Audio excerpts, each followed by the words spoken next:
Bharatiya Janata party की सरकार को जड़ से उखाड़ने के लिए पूरी तरह से संकल्पित है। लोगों ने जन जन में ये धारणा हो गई है कि भारतीय जनता पार्टी के उम्मीदवार को हटाना है, कि सब तरह तबाही है, बर्बादी है, उजाड़ा गया है, बर्बाद किया गया है। लोगों के खेत को, जमीन को कौड़ियों के दाम पर लिया गया है। संविधान हटाने की बात कही है। निश्चित तौर से इस लायक को नहीं रहेंगे। भारतीय जनता पार्टी की सरकार हटेगी और संविधान बचेगा। राम आज के नहीं है, राम अनाज काल से है। राम किसी एक व्यक्ति के नहीं है, किसी एक पार्टी की नहीं है, किसी एक धर्म के नहीं, राम सबके लिए है। माननीय निर्मल खत्री जी जो एक वरिष्ठ नेता हैं और इनकी कांग्रेस पार्टी में देश स्तर पर अच्छी पहचान है, अच्छा इनका स्थान है। आज ये और कांग्रेस पार्टी और हमारे गठबंधन की जितनी पार्टी के नेता हैं, कार्यकर्ता हैं, भारतीय जनता पार्टी की सरकार को जड़ से उखाड़ने के लिए पूरी तरह से संकल्पित है। और उसमें आज के स्थिति में हम ये कह सकते हैं, मैं अपना सौभाग्य समझता हूँ कि मेरा जन्म मर्यादा पुरुषोत्तम धरती में हुआ है। लोगों ने जन जन में ये धारणा हो गई है कि भारतीय जनता पार्टी के उम्मीदवार को हटाना है, हटाना है, कि सब तरह तबाही है, बर्बादी है, उजाड़ा गया है, बर्बाद किया गया है।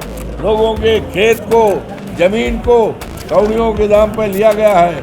लोगों पर जुल्म ढाया जा रहा है। उसको हटाने के लिए समाजवादी पार्टी, कांग्रेस पार्टी, गठबंधन पार्टी के सारे नेता, कार्यकर्ता, जैसे पानी में चीनी डाल दी जाए तो एक हो जाती है, एक होकर के इस चुनाव में अच्छी तरह से लग गए हैं।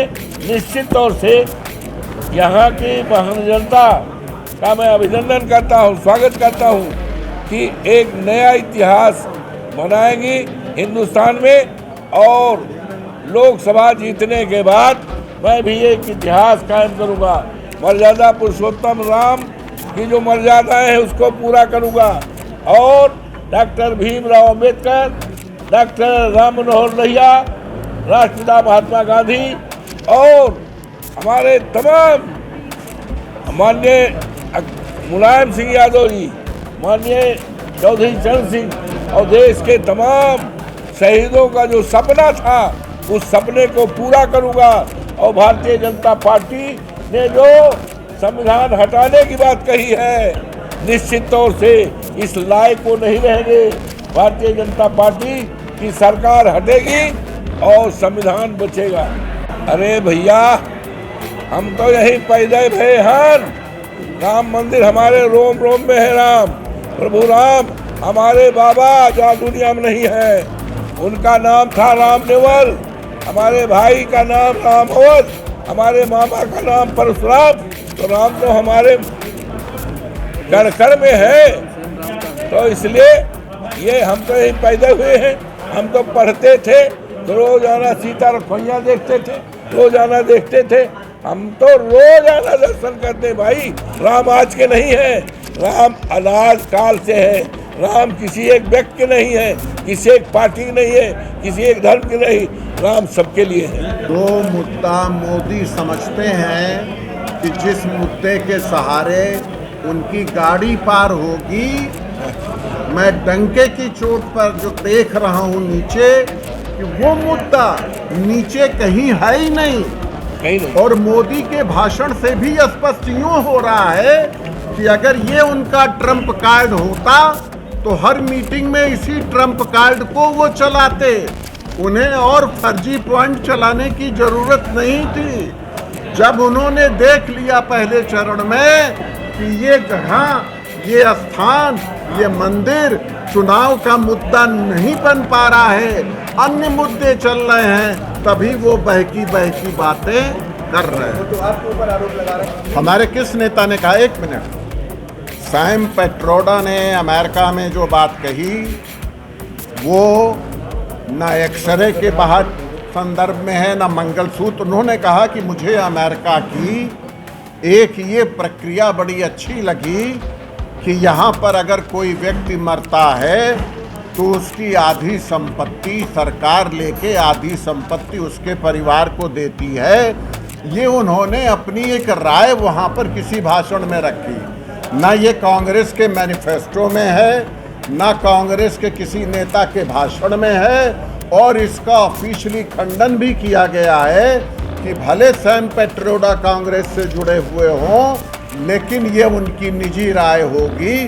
और जो कहा भी है उन्होंने कि अमेरिका में ये होता है, वो मुझे अच्छा लगा। दूसरी बात बताएं, देखिए अगर आप इन सारे दलों के मैनिफेस्टो को देखेंगे तो आप देखेंगे 75% चीज़ें तो सब में कॉमन ही दिखेंगी। आज अभी अवधेश प्रसाद जी जब बोल रहे थे, समाजवादी पार्टी के मैनिफेस्टो की बात कर रहे थे, उसमें भी कर्ज माफ़ी की बात थी, उसमें भी किसानों के हित की बात थी, उसमें भी महिलाओं के हित की बात थी, उसमें भी नौजवानों के हित की बात थी, पेपर लीक नहीं होने देंगे। कांग्रेस ने उसमें एक चीज़ और जोड़ दी कि अगर किन्हीं कारणों से पेपर लीक होगा तो हम उसका मुआवजा देंगे। तो कॉमन है। और 20-25 चीज़ें अगर परसेंट बचती भी हैं तो मैं समझता हूँ हुकूमत बनाने के बाद उन सारी चीज़ों को हल कर लिया जाएगा। अगर 89 में भारतीय जनता पार्टी, जनसंघ घटक और विश्वनाथ प्रताप सिंह मिल करके जो विपरीत ध्रुवी वाले व्यक्ति थे सरकार बनाते हैं और कॉमन एजेंडे पर आ सकते हैं, तो यहाँ तो सब कॉमन एजेंडे वाले ही दल हैं, इनको कोई परेशानी नहीं होगी। नेक्स्ट, अब 89 में जब या सन 77 में जब जयप्रकाश जी ने आह्वान किया था कि कांग्रेस पार्टी को हराना है, इंदिरा जी को सत्ता से हटाना है, तो उस समय उस आह्वान में क्या इस बात की चर्चा की गई थी कि कौन प्रधानमंत्री बनेगा? कोई चर्चा नहीं की गई। लेकिन जब जनता पार्टी जीती तो उन्होंने बैठ करके ये तय किया कि मोरारजी देसाई प्रधानमंत्री बनेंगे। तो कोई आवश्यक नहीं है कि हम इलेक्शन के पहले ये घोषणा करें ही कि प्रधानमंत्री कौन बनेगा, मुख्यमंत्री कौन बनेगा। और हमारे लिए लक्ष्य प्रधानमंत्री पद उतना नहीं है जितना मोदी को, भारतीय जनता पार्टी को, इस देश को बचाने के लिए शिकस्त देना है। सब्सक्राइब करें आपका अपना चैनल न्यूज़ टाइम नेशन और हर खबर सबसे पहले पाने के लिए बेल आइकॉन जरूर दबाएं। और हाँ, खबरें पसंद आ जाएं तो लाइक और शेयर करना ना भूलें।